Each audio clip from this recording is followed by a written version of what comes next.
नमस्कार दोस्तों। आज हम इस वीडियो में इलेक्ट्रिकल की और कुछ इम्पोर्टेंट ऑब्जेक्टिव क्वेश्चन के बारे में डिटेल में डिस्कशन करेंगे।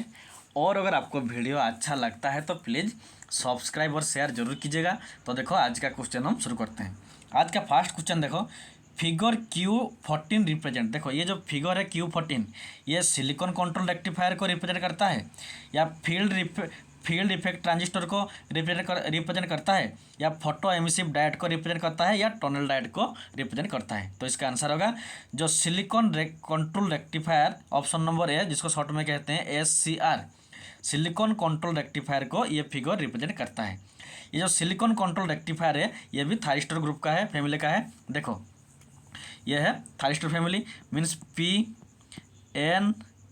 PN ये होता है हमारा SCR में क्या है, देखो ये एनोड है, ये कैथोड है और ये गेट है। तो ये जो पॉजिटिव P है ये होगा एनोड, ये होगा कैथोड और इसमें होगा गेट। तो ये होता है हमारा सिलिकॉन कंट्रोल रेक्टिफायर। तो option number A is the correct answer.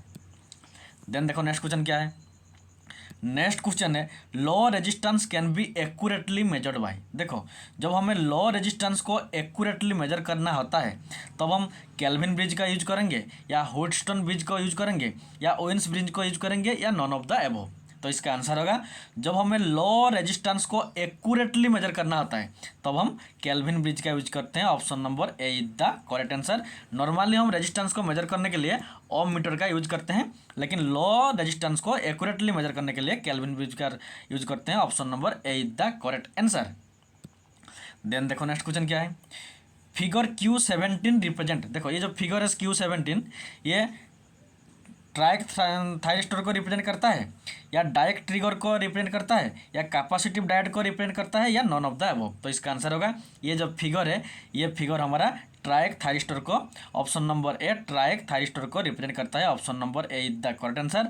इसका MT1 एक एंड MT2 है और ये गेट है, तो 3 टर्मिनल इसका होता है। तो option number A is the correct answer. और ये भी हमारा थायरिस्टर फैमिली का है, जैसे SCR भी थायरिस्टर फैमिली का है तो ट्राइक भी थायरिस्टर फैमिली का है। तो option number A is the correct answer. Then देखो नेक्स्ट क्वेश्चन क्या है। नेक्स्ट क्वेश्चन है ये SCR is a dash switch. देखो SCR means silicon control rectifier. तो ये जो SCR है ये 1 डायरेक्शनल है, ये 1 डायरेक्शनल स्विच है या 2 डायरेक्शनल स्विच है या 3 डायरेक्शनल स्विच है या 4 डायरेक्शनल स्विच है। तो इसका आंसर होगा जो सिलिकॉन कंट्रोल रेक्टिफायर SCR होता है वो हमारा 1 डायरेक्शनल स्विच होता है। Option number A is the correct answer. Then देखो नेक्स्ट क्वेश्चन क्या है। नेक्स्ट क्वेश्चन है the power factor of an alternator depend upon. देखो ऑल्टरनेटर का जो पावर फैक्टर होता है वो ऑल्टरनेटर की लोड के ऊपर डिपेंड करता है या रोटर, ऑल्टरनेटर का जो रोटर है उसका स्पीड के ऊपर डिपेंड करता है या कोर लॉस के ऊपर डिपेंड करता है या आर्मेचर लॉस के ऊपर डिपेंड करता है। तो इसका आंसर होगा ऑल्टरनेटर का जो पावर फैक्टर होता है वो ऑल्टरनेटर की लोड के ऊपर डिपेंड करता है। Option number A is the correct answer. क्योंकि देखो अगर ऑल्टरनेटर का लोड अगर रेजिस्टिव लोड होगा तो पावर फैक्टर क्या होगा, पावर फैक्टर यूनिटी होगा। अगर इंडक्टिव लोड होगा तो पावर फैक्टर लैगिंग होगा। अगर कैपेसिटिव लोड होगा तो पावर फैक्टर लीडिंग होगा। तो इसीलिए ऑल्टरनेटर का लोड के ऊपर डिपेंड करता है उसका power factor. Option number A is the correct answer. Then देखो नेक्स्ट क्वेश्चन क्या है। Which kind of rotor is most suitable for turbo alternator. देखो टर्बो ऑल्टरनेटर के लिए इनमें से कौन सा type of rotor most suitable है। साइलेंट पोल टाइप रोटर सबसे ज़्यादा सुइटेबल है या non silent pole type rotor सबसे ज़्यादा सुइटेबल है या दोनों ए और बी दोनों सुइटेबल है या नॉन ऑफ द एबव। तो इसका आंसर होगा टर्बो ऑल्टरनेटर के लिए non silent pole type rotor most suitable होता है। Option number B the correct answer.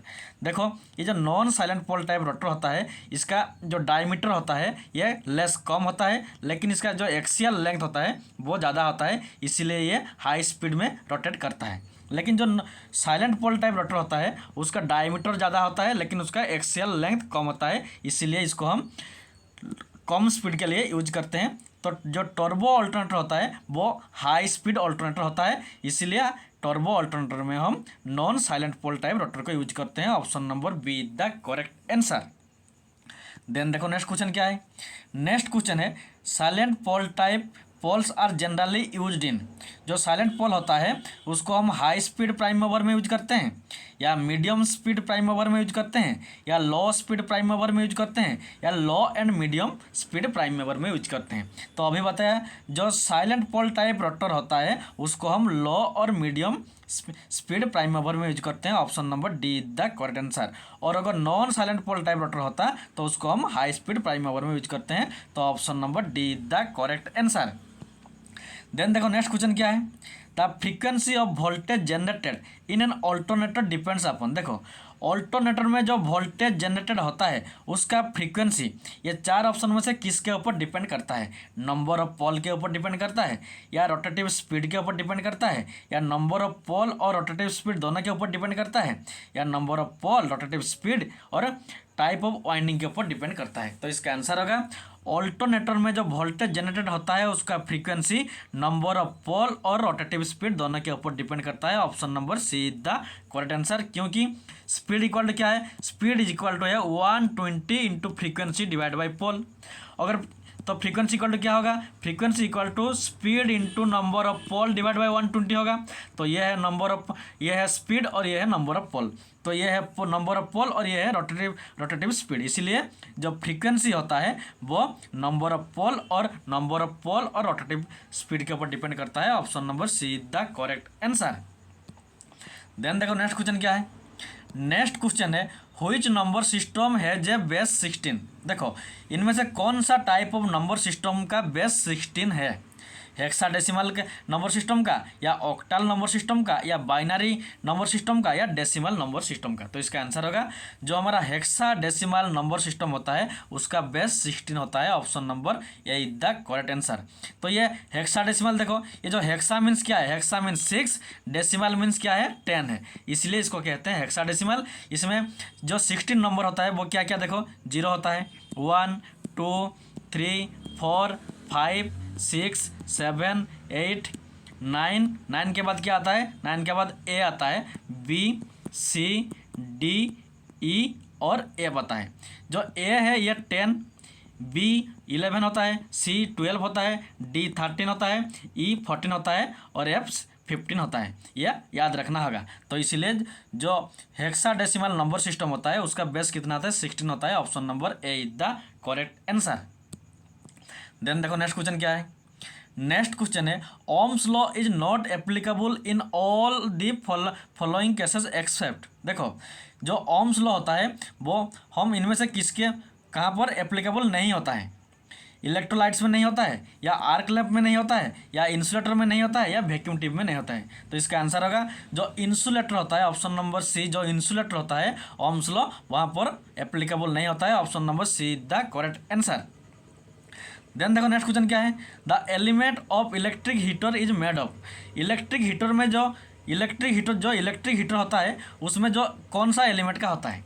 जो इलेक्ट्रिक हीटर होता है वो कौन सा एलिमेंट का होता है? कॉपर का होता है, या स्टील का होता है, या कार्बन का होता है, या निक्रोम का होता है? तो इसका आंसर होगा जो इलेक्ट्रिक हीटर होता है वो हमारा निक्रोम मेटल का होता है। Option number D the correct answer, क्योंकि जो निक्रोम होता है ये हमारा हाई रेजिस्टिव मटेरियल है।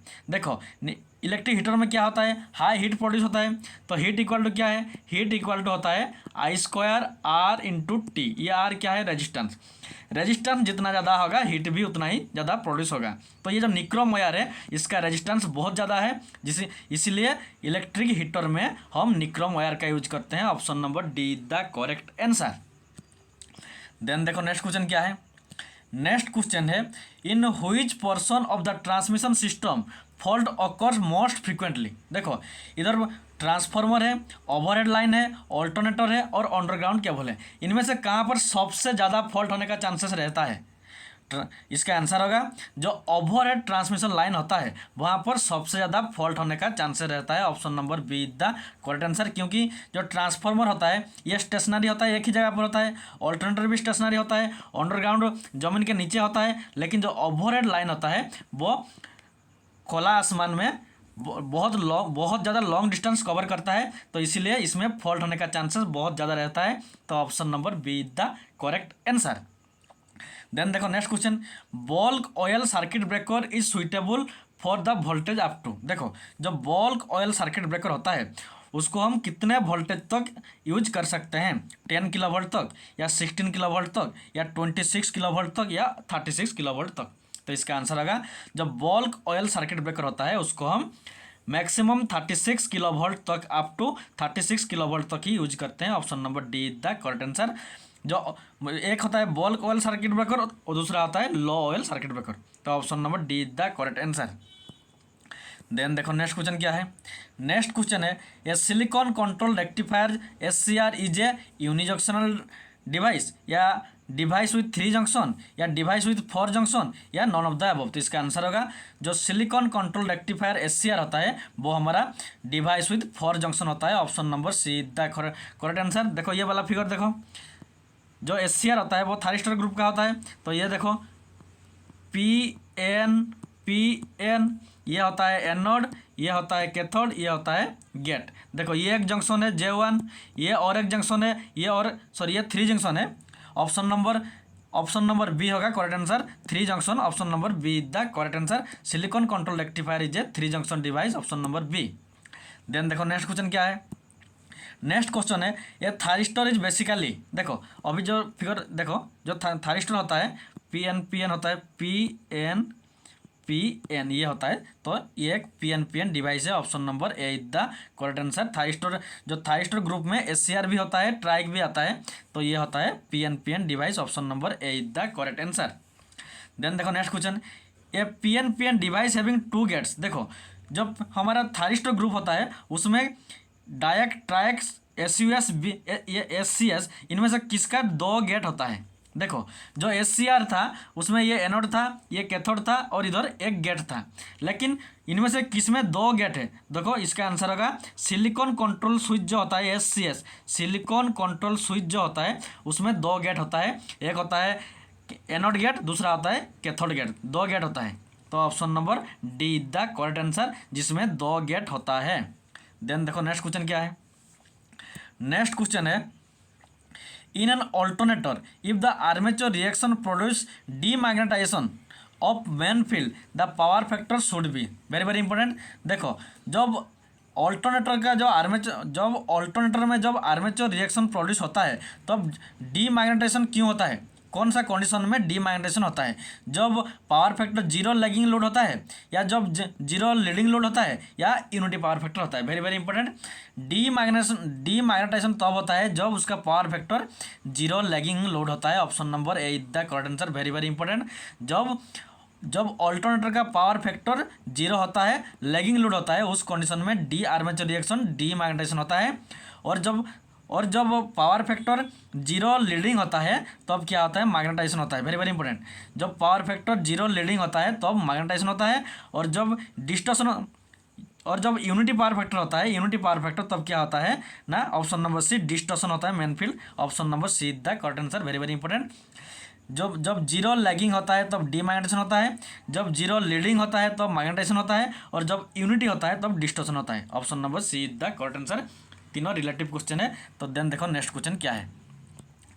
नेक्स्ट क्वेश्चन है in a synchronous motor the torque angle is. देखो एक सिंक्रोनस मोटर का टॉर्क एंगल क्या है, the angle between rotating starter flux and rotor poles, या angle between magnetising current and back EMF, या angle between supply voltage and back EMF, या none of the above. तो इसका answer होगा एक सिंक्रोनस मोटर का टॉर्क एंगल क्या होता है ना, जो एंगल बनता है angle between rotating starter flux and rotor pole. तो option number A is the correct answer. तो कैसे होता है देखो, मान लो ये है एक सिंक्रोनस मोटर का स्टार्टर, उसके बीच में ये होता है उसका रोटर। तो देखो मान लो ये हमारा साउथ पोल है और ये नॉर्थ पोल है, दोनों के बीच में जो एंगल, मान लो ये हमारा साउथ पोल है, इधर नहीं है इधर है, तो ये जो एंगल बनता है, थोड़ा जो एंगल बनता है, ये होता है हमारा टॉर्क एंगल। तो option number A is the correct answer. ये है रोटर, ये है स्टार्टर, के बीच में जो एंगल है तो वो होता है torque angle. Option number A is the correct answer. Then देखो नेक्स्ट क्वेश्चन क्या है, the percentage of full load slip in case of synchronous motor. देखो जो सिंक्रोनस मोटर होता है उसमें फुल लोड कंडीशन में उसका स्लिप का वैल्यू क्या होता है। 100% होता है, या 0 होता है, या वेरी लो होता है, या वेरी हाई होता है। तो इसका आंसर होगा जो सिंक्रोनस मोटर होता है उसका फुल लोड कंडीशन में उसका स्लिप होता है very low. Option number C is the correct answer. क्योंकि जो सिंक्रोनस मोटर होता है उसका रोटर और स्टार्टर दोनों के बीच में क्या होता है, मैग्नेटिक लॉकिंग होता है। मान लो यह है नॉर्थ पोल और यह स्टार्टर का ये साउथ पोल है, तो ये दोनों के बीच में ये south pole north pole opposite polarity है, तो दोनों के बीच में एक मैग्नेटिक लॉकिंग होता है। इसीलिए क्या होता है ना, जो स्लिप होता है वो बहुत कम होता है। Option number C is the correct answer. Then देखो नेक्स्ट क्वेश्चन क्या है। नेक्स्ट क्वेश्चन है source impedance of overhead transmission line of the order of. देखो ओवरहेड ट्रांसमिशन लाइन का सोर्स इम्पिडेंस 20 से लेकर 30 ओम के बीच में रहेगा, या 300 से लेकर 500 ओम के बीच में रहेगा, या 3000 से लेकर 5000 बीच में रहेगा, या 330 किलो ओम से लेकर 60 किलो ओम के बीच में रहेगा। तो इसका आंसर होगा जो ओवरहेड ट्रांसमिशन लाइन होता है उसका सोर्स इम्पिडेंस का वैल्यू 300 से लेकर 500 ओम के बीच में रहता है। Option number B is the correct answer. Then देखो next question, the source impedance of underground cable is of the order of. तो देखो जो ओवरहेड ट्रांसमिशन लाइन था उसका सोर्स इम्पिडेंस कितना था, 300 से लेकर 500 के बीच में। लेकिन वही जो सोर्स इम्पिडेंस है अंडरग्राउंड केबल में कितना होगा, 20 से लेकर 60 ओम के बीच में, या 200 से लेकर 600 के बीच में, या 2 किलो ओम से लेकर 5 किलो ओम के बीच में, या 20 किलो ओम से लेकर 60 किलो ओम के बीच में। तो इसका आंसर होगा 20 से लेकर 60 ओम के बीच में रहेगा अंडरग्राउंड केबल का सोर्स इम्पिडेंस, और ओवरहेड ट्रांसमिशन लाइन का सोर्स इम्पिडेंस 300 से लेकर 500 के बीच में रहेगा। तो देन देखो next question, which statement is correct. जो सल्फर हेक्साफ्लोराइड गैस होता है वो नॉन टॉक्सिक होता है, या sulphur hexafluoride gas lighter air से हल्का होता है, या सल्फर हेक्साफ्लोराइड गैस पॉन्जेंट स्मेल होता है, या sulphur hexafluoride gas yellow in colour होता है। तो इसका आंसर होगा यह टॉक्सिक नहीं होता है। Option number A is the correct answer.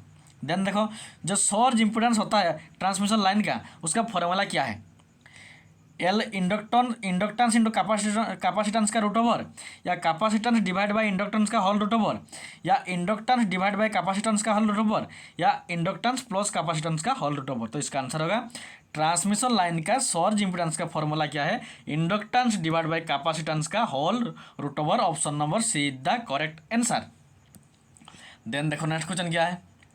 Next question है synchronous motor can operate at. देखो जो सिंक्रोनस मोटर होता है वो लैगिंग पावर फैक्टर में ही काम करता है, या सिर्फ लीडिंग पावर फैक्टर में काम करता है, या ओनली यूनिट पावर फैक्टर में काम करता है, या लैगिंग लीडिंग यूनिट सभी पावर फैक्टर में काम करता है। तो इसका आंसर होगा सिंक्रोनस मोटर एक ही मोटर ऐसा है जो लैगिंग पावर फैक्टर में भी काम करता है, लीडिंग में भी काम करता है, और यूनिटी पावर फैक्टर में भी काम करता है। तो option number D the correct answer. Very very important, एक ही मोटर है जो सिंक्रोनस मोटर जो लैगिंग लीडिंग और यूनिटी पावर फैक्टर में काम करता है। तो option number D the correct answer.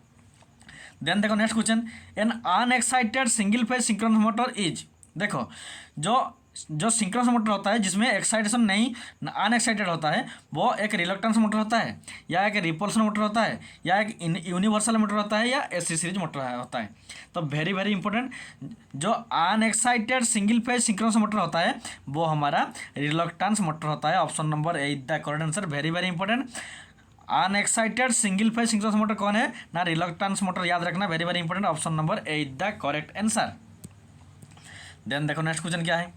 Next question है the DC and AC generator are similar in one important function that is. देखो चाहे वो डीसी जनरेटर हो या एससी जनरेटर हो, इनमें से कौन सा दोनों में सिमिलर होता है। दोनों में जनरेटेड ईएमएफ इज ए सिर्फ डीसी डायरेक्ट करंट ही जनरेटेड ईएमएफ होता है, या generated EMF in alternating current होता है, या generated EMF is pulsating current होता है, या generated EMF in oscillating current होता है। वेरी वेरी इंपॉर्टेंट, चाहे वो डीसी जनरेटर हो या एसी जनरेटर हो, दोनों में जो वो ईएमएफ जनरेटर होता है वो ऑल्टरनेटिंग करंट ही होता है। Option number B the correct answer. AC में क्या होता है ना, पहले ही वो जनरेटेड ईएमएफ जो होता है वो ऑल्टरनेटिंग करंट प्रोड्यूस होता है। लेकिन जब डीसी में होता है, डीसी में भी क्या होता है ना, पहले ऑल्टरनेटिंग करंट प्रोड्यूस होता है, उसके बाद उसको हम रेक्टिफायर में, कम्यूटेटर में किसे क्या करते हैं, उसको डीसी में कन्वर्ट करते हैं, लेकिन पहले वो ऑल्टरनेटिंग करंट ही प्रोड्यूस हुआ था। तो option number B is the correct answer, जो डीसी जनरेटर एसी जनरेटर दोनों में ऑल्टरनेटिंग करंट ही प्रोड्यूस होता है। Option number B is the correct answer. Then देखो नेक्स्ट क्वेश्चन क्या है। नेक्स्ट क्वेश्चन है which test is use to ascertain with whether the battery plates are defective और नॉट। देखो इनमें से कौन सा टेस्ट से हमें मालूम होता है कि बैटरी का जो प्लेट होता है वो डिफेक्टिव हुआ है या नहीं हुआ है। कैडमियम टेस्ट है, या हाई डिस्चार्ज टेस्ट है, या ओपन वोल्टेज टेस्ट है, या स्पेसिफिक ग्रेविटी टेस्ट है। तो इसका आंसर होगा जो कैडमियम टेस्ट होता है, ऑप्शन नंबर ए। जो कैडमियम टेस्ट होता है, इसी टेस्ट में हमें मालूम होता है कि बैटरी का जो प्लेट है वो डिफेक्टिव हुआ है या नहीं हुआ है। Option number A is the correct answer. Then next question देखो which of the following is the common voltage of automobile battery. जो हमारा कार बस होता है उसमें जो बैटरी होता है, ऑटोमोबाइल का जो बैटरी होता है, उसमें कौन सा वोल्टेज का बैटरी होता है। 2 वोल्ट वाला बैटरी होता है, या 10 वोल्ट वाला होता है, या 12 वोल्ट वाला होता है, या 25 वोल्ट वाला होता है। वेरी वेरी इंपॉर्टेंट, जो ऑटोमोबाइल में जो बैटरी होता है वो नॉर्मली हमारा 12 वोल्ट होता है। तो 12 वोल्ट क्यों होता है ना, 2 वोल्ट का 6 बैटरी को हम सीरीज में कनेक्शन करते हैं, 2 वोल्ट का 6 सेल को हम सीरीज में कनेक्शन करते हैं, जिससे हमें 12 वोल्ट मिलता है। और यही बैटरी को हम कहाँ पर यूज करते हैं, ऑटोमोबाइल में यूज करते हैं। Option number C is the correct answer. Then देखो नेक्स्ट क्वेश्चन क्या है, cells are connected in parallel to.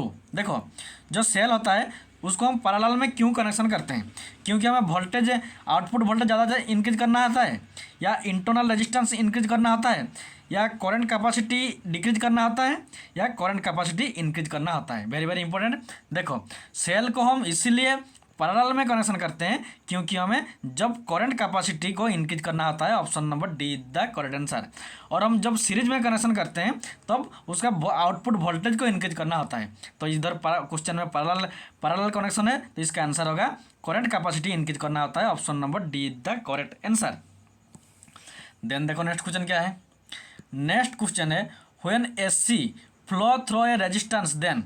देखो एक रेजिस्टेंस के थ्रू जब अल्टरनेटिंग करंट एसी फ्लो होगा तब करंट ईएमएफ से लीड करेगा, या करंट लेग होगा ईएमएफ से, या करंट और ईएमएफ दोनों एक ही फेज में रहेंगे, या नॉन ऑफ द अबव। तो इसका आंसर होगा जब किसी रजिस्टर के थ्रू अल्टरनेटिंग करंट फ्लो होगा तब क्या होगा ना, करंट और ईएमएफ दोनों क्या होगा, इन फेज में रहेंगे, एक ही फेज में रहेगा। Option number C is the correct answer, क्योंकि ये रेजिस्टिव है। रेजिस्टेंस में क्या होता है, यूनिटी पावर फैक्टर होता है, और करंट और वोल्टेज के बीच में एंगल क्या रहता है, 0 डिग्री रहता है। जो ईएमएफ होता है ये वोल्टेज होता है और ये करंट होता है। तो रेजिस्टिव में करंट और वोल्टेज के बीच में एंगल 0 रहता है, तो इसीलिए in phase. Option number C is the correct answer.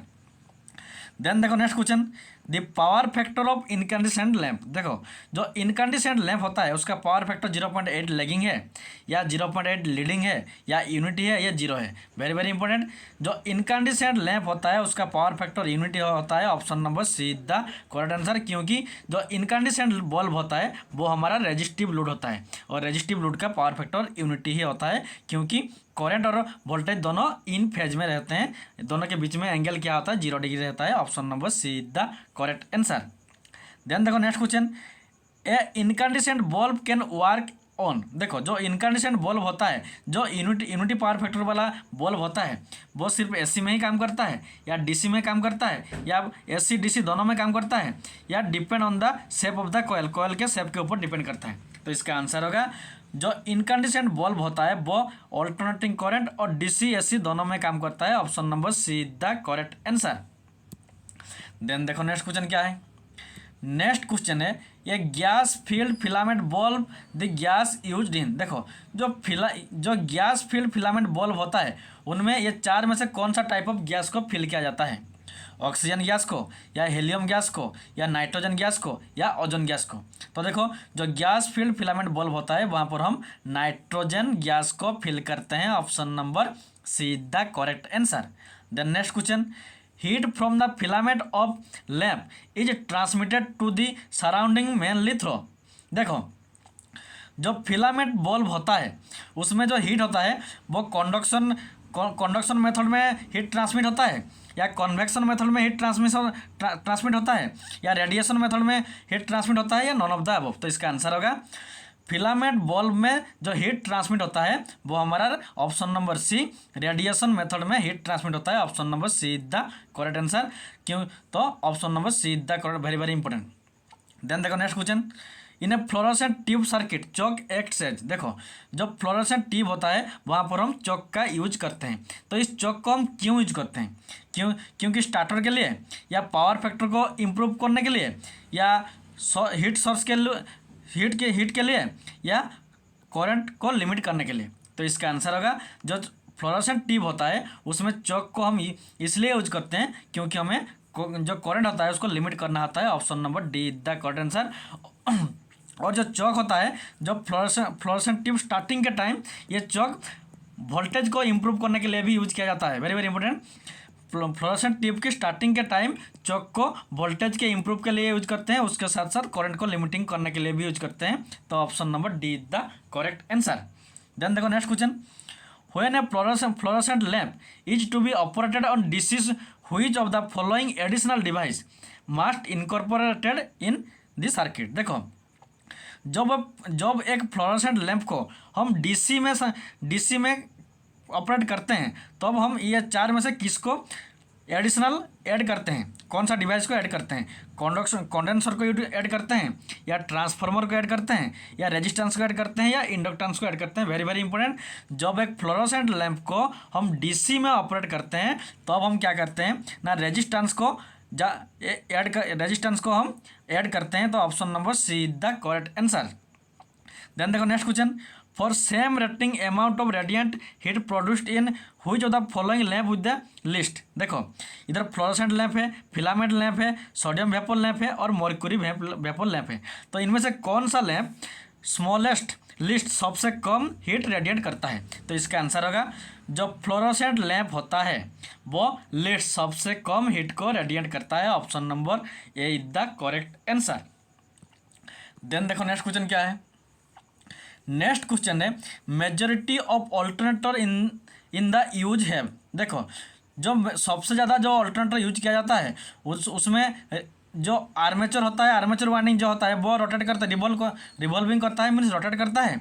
या जो स्टेशनरी फील्ड टाइप को होता है उसको ज़्यादा, उस टाइप ऑफ ऑल्टरनेटर को ज़्यादा यूज किया जाता है, या रिवॉल्विंग फील्ड टाइप को ज़्यादा यूज किया जाता है, या नॉन ऑफ द अबव। तो इसका आंसर होगा जो रिवॉल्विंग फील्ड टाइप होता है कंस्ट्रक्शन, उस टाइप ऑफ ऑल्टरनेटर को ज़्यादा यूज किया जाता है। Option number third is the correct answer. देखो जो हमारा डीसी मशीन होता है उसमें क्या होता है ना, जो रोटर होता है वो आर्मेचर होता है, और जो स्टार्टर होता है वो फील्ड होता है। लेकिन जो ऑल्टरनेटर होता है जिसको हम मेजॉरिटी सबसे ज़्यादा यूज करते हैं उसमें क्या होता है ना, जो स्टार्टर होता है वो होता है आर्मेचर, और जो रोटर होता है वो फील्ड होता है, जस्ट ऑपोजिट। इसमें रोटर क्या होता है आर्मेचर, इसमें रोटर क्या होता है फील्ड होता है, यही होता है। इसलिए revolving field type construction use किया जाता है ऑल्टरनेटर में। Option number C the correct answer, जो डीसी मशीन का ऑपोजिट है। देन देखो नेक्स्ट क्वेश्चन क्या है।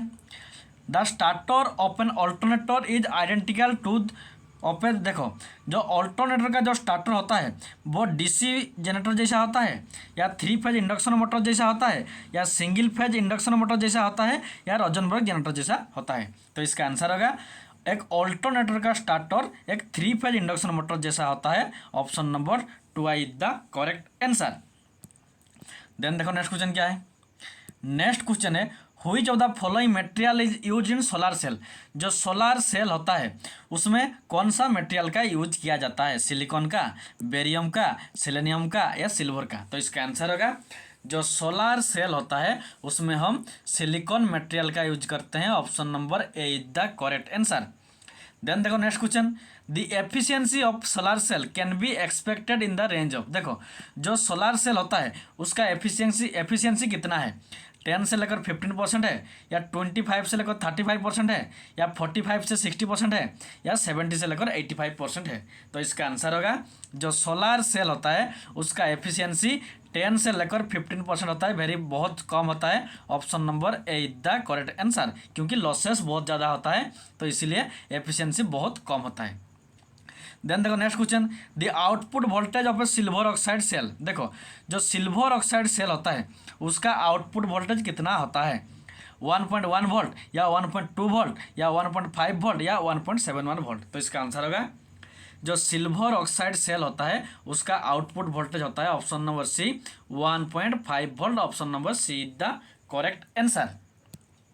देन देखो नेक्स्ट क्वेश्चन क्या है, नेक्स्ट क्वेश्चन है in case of lead acid battery during discharging. देखो जो लीड एसिड बैटरी होता है उसको जब हम डिस्चार्जिंग करते हैं तो ये चार ऑप्शन में से कौन सा करेक्ट होता है। देखो डिस्चार्जिंग के टाइम बोथ एनोड और कैथोड दोनों लीड सल्फेट PbSO4 में कन्वर्ट होते हैं, या डिस्चार्जिंग के टाइम स्पेसिफिक ग्रेविटी जो एसिड होता है उसका स्पेसिफिक ग्रेविटी ज़्यादा होता है, या voltage of the cell voltage ज़्यादा होता है, या नॉन ऑफ द एबव। तो देखो इसका आंसर होगा जब एक लीड एसिड बैटरी को हम डिस्चार्ज करते हैं तब उसका एनोड और कैथोड दोनों PbSO4 में कन्वर्ट होते हैं। देखो ये लीड एसिड बैटरी है, ये है Pb। देखो जो एनोड होता है वो PbO2 होता है, PbO2 होता है, और जो कैथोड होता है वो सिर्फ Pb लीड ही होता है। लेकिन इस बैटरी को ये होता है लीड एसिड बैटरी। जब हम इस बैटरी को डिस्चार्ज करेंगे तब ये एनोड भी और ये कैथोड भी दोनों क्या दोनों PbSO4 में कन्वर्ट होंगे। ये भी PbSO4 होगा और ये भी PbSO4 होगा। तो option number A is the correct answer. Then देखो next question, in a lead acid battery during charging. देखो जब हम एक लीड एसिड बैटरी को, ये था डिस्चार्जिंग, लेकिन जब लीड एसिड बैटरी को हम चार्ज करेंगे तब क्या होगा, anode became whitish in colour, anode white colour होगा, या वोल्टेज कम होगा, या specific gravity of acid increase होगा, या सेल गिव्स आउट एनर्जी, या सेल एनर्जी आउट करेगा। तो इसका आंसर होगा जब हम एक लीड एसिड बैटरी को चार्जिंग करते हैं तब क्या होता है ना, उसका स्पेसिफिक ग्रेविटी का वैल्यू इंक्रीज होता है। Option number C the correct answer. और जब डिस्चार्जिंग करते हैं तब स्पेसिफिक ग्रेविटी का वैल्यू कम होता है। तो इसीलिए option number C the correct answer. Then देखो next question, the condition of fully charge lead acid battery can be ascertained by. देखो हमको कैसे मालूम होगा कि एक lead acid battery full charge हो गया है, एक बैटरी फुल चार्ज कंडीशन में है, उसके वोल्टेज से, या उसका स्पेसिफिक ग्रेविटी ऑफ इलेक्ट्रोलाइट से, या गैसिंग से, या एनी ऑफ द अबव। तो इसका आंसर होगा any of the above. Voltage से भी हमको मालूम होगा कि ये बैटरी फुल चार्ज कंडीशन में है या नहीं है। स्पेसिफिक ग्रेविटी जो इलेक्ट्रोलाइट होता है उसका स्पेसिफिक ग्रेविटी से भी हमें मालूम होगा, और गैसिंग से भी हमें मालूम होता है। गैसिंग क्या होता है, जो एनोड होता है एनोड पर ऑक्सीजन गैस प्रोड्यूस होता है और कैथोड पर हाइड्रोजन गैस प्रोड्यूस होता है, इसको हम क्या कहते हैं, गैसिंग कहते हैं। तो वेरी वेरी इंपॉर्टेंट, गैसिंग क्या होता है, एनोड में ऑक्सीजन गैस प्रोड्यूस रिलीज होता है और कैथोड में हाइड्रोजन गैस रिलीज होता है। तो इस क्वेश्चन का आंसर क्या है, any of the above. Then देखो नेक्स्ट क्वेश्चन क्या है, नेक्स्ट क्वेश्चन है metal approach super conductivity condition. देखो एक मेटल कौन सी कंडीशन में सुपर कंडक्टिविटी होता है। सुपर कंडक्टिविटी मीन्स क्या है, रेजिस्टेंस टोटली जीरो।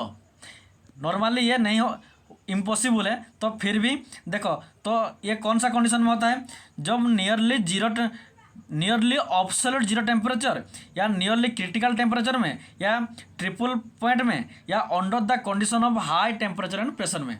तो इसका आंसर होगा जब एक मेटल सुपर कंडक्टिविटी होता है वो हमारा nearly absolute zero temperature condition में ही होता है। Option number A is the correct answer, जिसमें जीरो जो रेजिस्टेंस होता है वो टोटली जीरो होता है। जो हमारा कॉपर होता है वो हमारा कंडक्टर होता है, लेकिन उसमें आर का वैल्यू मिनिमम है, लेकिन कुछ तो है। लेकिन सुपर कंडक्टिविटी के लिए रेजिस्टेंस का वैल्यू कितना होना चाहिए, जीरो होना चाहिए, और ये होता है ऑब्सोल्यूटली जीरो टेम्परेचर कंडीशन में। Option number A is the correct answer.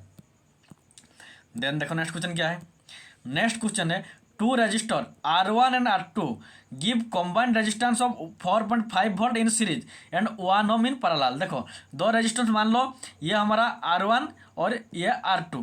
जब हम ये दोनों को सीरीज में कनेक्शन करेंगे तो हमें टोटल वोल्ट कितना मिलेगा, 4.5 वोल्ट।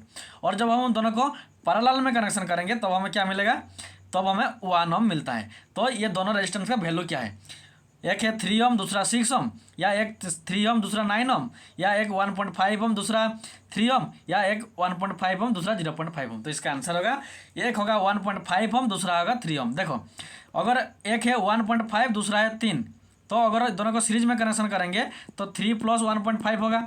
तो इक्वल टू क्या होता है 4.5 होता है, तो सीरीज कनेक्शन में 4.5 है। उसके बाद देखो पैरेलल कनेक्शन करेंगे, पैरेलल में क्या होता है R1 into R2 divide by R1 plus R2, तो R1 इंटू R2 देखो 1.5 इंटू 3 डिवाइड बाई 1.5 प्लस 3, तो इधर भी 4.5 नीचे भी 4.5, तो कैंसिल होगा 1 रहेगा, तो पैरेलल कनेक्शन में 1 होता है। इसीलिए दो रजिस्टर को एक है 1.5 ओम, दूसरा है 3 ohm. Option number C is the correct answer. Then देखो नेक्स्ट क्वेश्चन क्या है। नेक्स्ट क्वेश्चन है, ये जो फिगर है इसमें ये जो आई है इसका वैल्यू कितना है। देखो इधर से एरो मार्क इधर है तो 2 एम्पियर नीचे जा रहा है, वहाँ पर 1 एम्पियर माइनस हो गया तो सिर्फ 1 है। उसके बाद इधर 1 हो गया, इधर से और एक 1 एम्पियर आ गया, मिलकर क्या हो गया 2 एम्पियर हो गया। 2 एम्पियर के बाद इस जंक्शन से इधर आ गया 1 एम्पियर, तो बाकी 1 एम्पियर है, तो उस 1 एम्पियर में 1 पॉइंट देखो जो 1 एम्पियर है, सॉरी इधर है 1 पॉइंट, देखो ये वाला फिगर देखो इधर से आ रहा है 0.5 एम्पियर, तो इधर 1 एम्पियर था प्लस 1 प्लस 0.5 हो गया तो 1.5 एम्पियर हो गया, तो ये था answer. Option number A is the correct answer. Then देखो नेक्स्ट क्वेश्चन क्या है।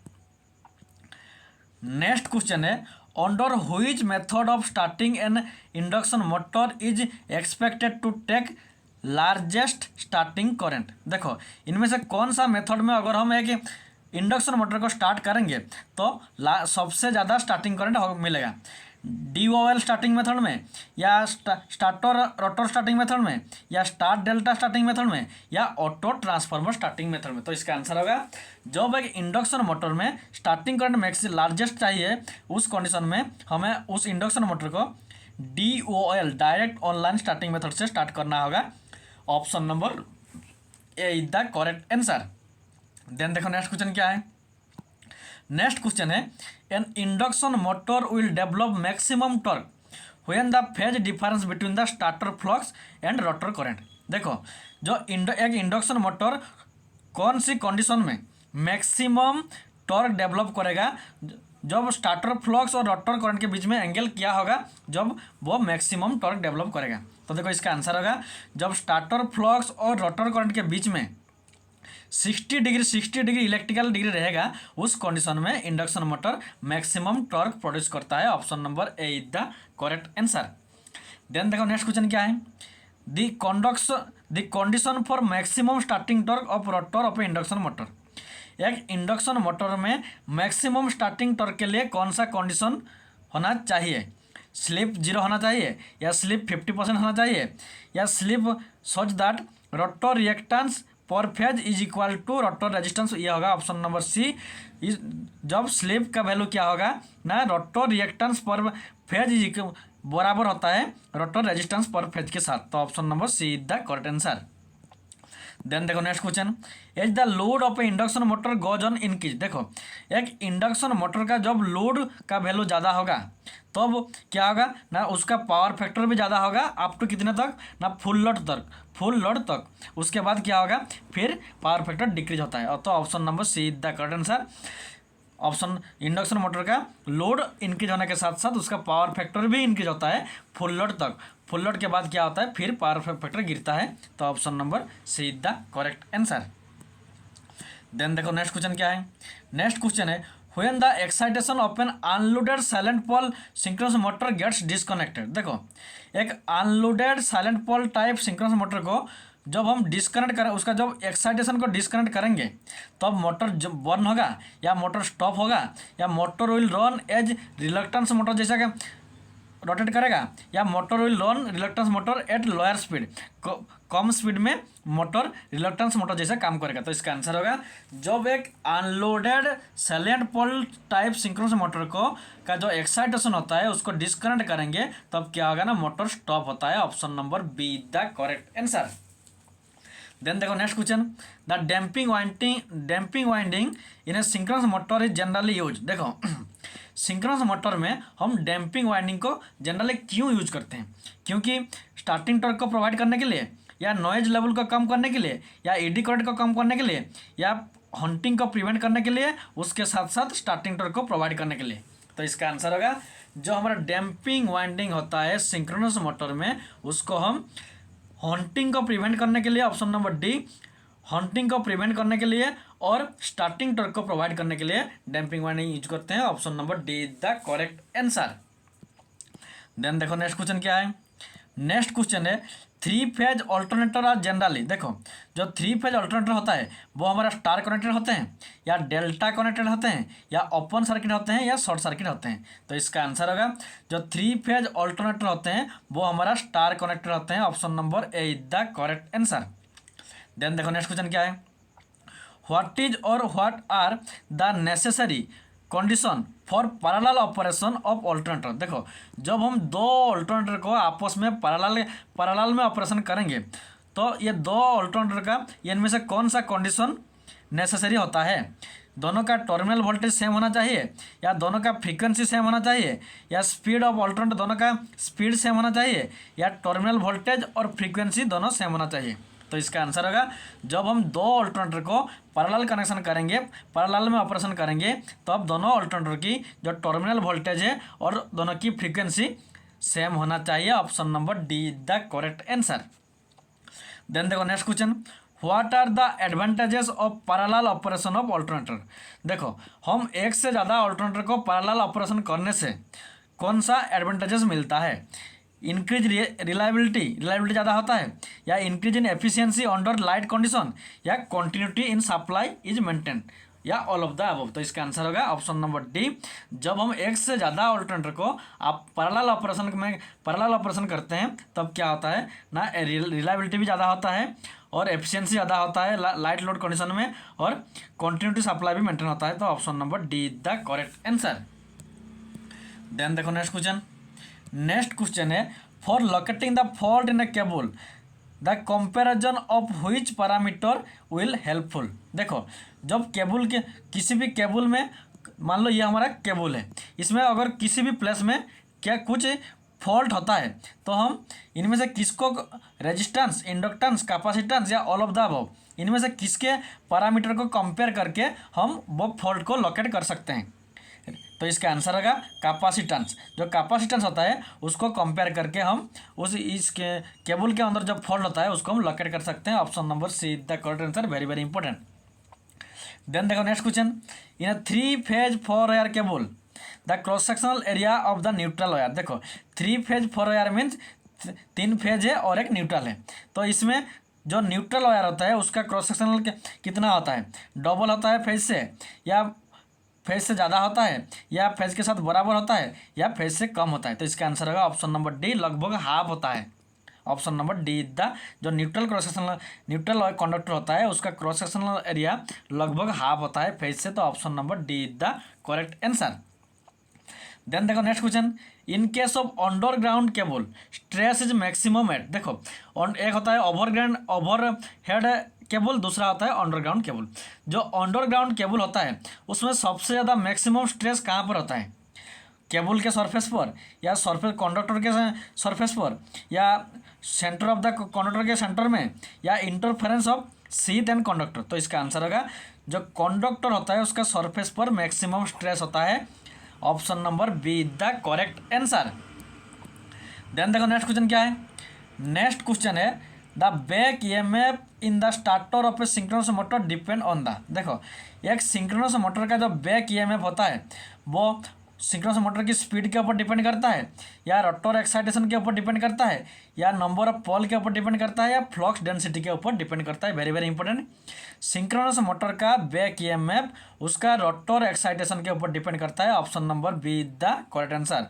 अगर ओवर एक्साइटेशन होता है उस कंडीशन में बैक ईएमएफ वैल्यू ज़्यादा होता है वोल्टेज से। अगर अंडर एक्साइटेशन होता है बैक ईएमएफ का वैल्यू कम होता है वोल्टेज से। तो ओवर एक्साइटेशन में पावर फैक्टर क्या होता है, लीडिंग पावर फैक्टर होता है और अंडर एक्साइटेशन में लैगिंग पावर फैक्टर होता है। तो इसीलिए एक सिंक्रोनस मोटर का जो बैक ईएमएफ होता है वो उसका एक्साइटेशन के ऊपर डिपेंड करता है, चाहे वो ओवर एक्साइटेशन हो या अंडर एक्साइटेशन हो। Option number B is the correct answer. Then देखो next question. Which motor can conveniently operated and lagging as well as leading power factor. तो इनमें से कौन सा मोटर लैगिंग पावर फैक्टर में भी काम करता है और लीडिंग पावर फैक्टर में भी काम करता है? Squirrel cage induction motor, wound rotor induction motor, synchronous motor या एनी ऑफ द अबव? तो इसका आंसर होगा जो सिंक्रोनस मोटर होता है वो लैगिंग पावर फैक्टर में भी काम करता है, लीडिंग पावर फैक्टर में भी काम करता है और यूनिटी पावर फैक्टर में भी काम करता है। तो option number C is the correct answer. Then देखो next question, A synchronous motor work on leading power factor and not driving any mechanical is known as? देखो एक सिंक्रोनस मोटर है जो लीडिंग पावर फैक्टर में काम करता है लेकिन वो कोई भी मैकेनिकल ड्राइविंग कुछ भी मैकेनिकल ड्राइविंग नहीं करता है, उसको हम क्या कहते हैं? उसको सिंक्रोनस इंडक्शन मोटर कहेंगे या स्पिनिंग मोटर कहेंगे या सिंक्रोनस कंडेंसर कहेंगे या none of the above? Very very important. देखो जो हमारा synchronous motor leading power factor होता है और कोई भी मैकेनिकल लोड नहीं होता है, उसको क्या कहते हैं? सिंक्रोनस कंडेंसर कहते हैं, ऑप्शन नंबर सी। और इस सिंक्रोनस कंडेंसर को हम पावर फैक्टर करेक्शन या पावर फैक्टर इम्प्रूवमेंट के लिए यूज करते हैं। Very very important, option number C is the correct answer. Then देखो next question, the constant speed of a synchronous motor can be change to new fixed value by? देखो जो synchronous motor है वो एक speed में घूम रहा है, तो उसका स्पीड को हम चेंज करके और एक स्पीड को हम कैसे फिक्स करेंगे? By changing the apply voltage, उसका अप्लाई वोल्टेज चेंज करके या इंटरचेंजिंग एनी टू फेज, किसी भी दो फेज को इंटरचेंज करके या लोड को चेंज करके या चेंजिंग द सप्लाई फ्रीक्वेंसी। तो इसका आंसर होगा जब हम किसी सिंक्रोनस मोटर का एक स्पीड से और एक स्पीड में रोटेट करेंगे तो उसका क्या करेंगे ना, उसका सप्लाई फ्रीक्वेंसी को चेंज करेंगे। Option number D is the correct answer, क्योंकि स्पीड इक्वल टू क्या होता है 120 फ्रीक्वेंसी बाय पोल। अगर फ्रीक्वेंसी चेंज करेंगे तो स्पीड ऑटोमेटिकली चेंज होगा। तो option number D is the correct answer. Then देखो नेक्स्ट क्वेश्चन क्या है। नेक्स्ट क्वेश्चन है the field winding of an alternator is dash excited. देखो ऑल्टरनेटर का जो फील्ड वाइंडिंग होता है वहाँ पर हम डीसी एक्साइटेशन देते हैं या एसी एक्साइटेशन देते हैं या डीसी एंड एसी दोनों एक्साइटेशन देते हैं या नॉन ऑफ द अबव? तो इसका आंसर होगा जो ऑल्टरनेटर होता है उसका फील्ड वाइंडिंग में हम डीसी एक्साइटेशन देते हैं। Option number A is the correct answer. देखो ये है ऑल्टरनेटर का स्टार्टर जो होता है आर्मेचर और ये होता है रोटर जो फील्ड होता है। यहाँ पर हम क्या करते हैं ना, इस फील्ड में डीसी एक्साइटेशन देते हैं। तो option number 1 is the correct answer. जो डीसी इसमें डीसी एक्साइटेशन के लिए हम कौन सा जनरेटर यूज करते हैं ना, DC short. Very very important, DC excitation के लिए या डीसी एक्साइटर जो होता है वो हमारा डीसी शॉर्ट जनरेटर होता है। तो option number 1 is the correct answer. Then देखो नेक्स्ट क्वेश्चन क्या है। An the AC armature winding of an alternator operate at dash the field winding. देखो जो और ऑल्टरनेटर का जो एसी आर्मेचर वाइंडिंग होता है, आर्मेचर वाइंडिंग उसका फील्ड वाइंडिंग से वोल्टेज बराबर रहता है या बहुत कम रहता है या बहुत ज़्यादा रहता है या नॉन ऑफ द अबव? तो इसका आंसर होगा ऑप्शन नंबर सी। जो एसी आर्मेचर वाइंडिंग होता है उसका वोल्टेज फील्ड वाइंडिंग से बहुत ज़्यादा रहता है। Option number 3 is the correct answer. Then देखो next question, the salient pole construction for field structure of alternator is generally use for dash machine.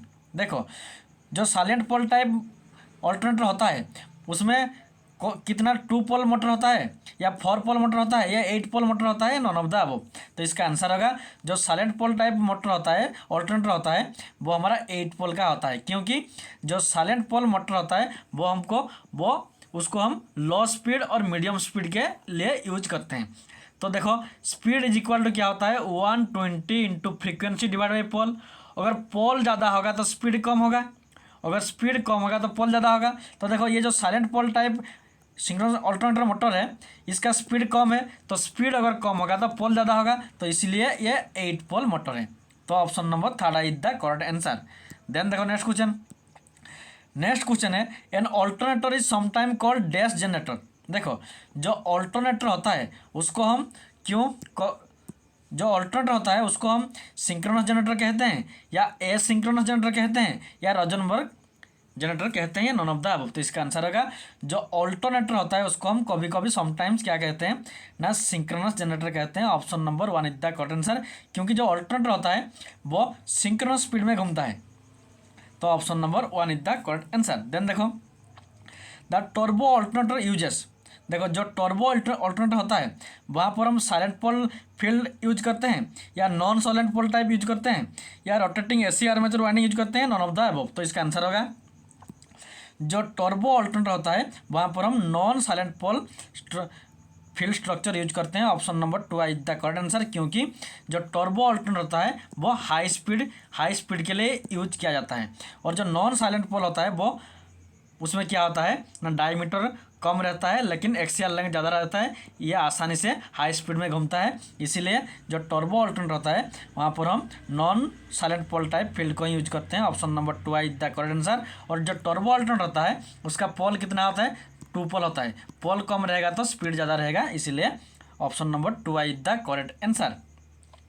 और आज के लिए इतना ही। Thanks for watching.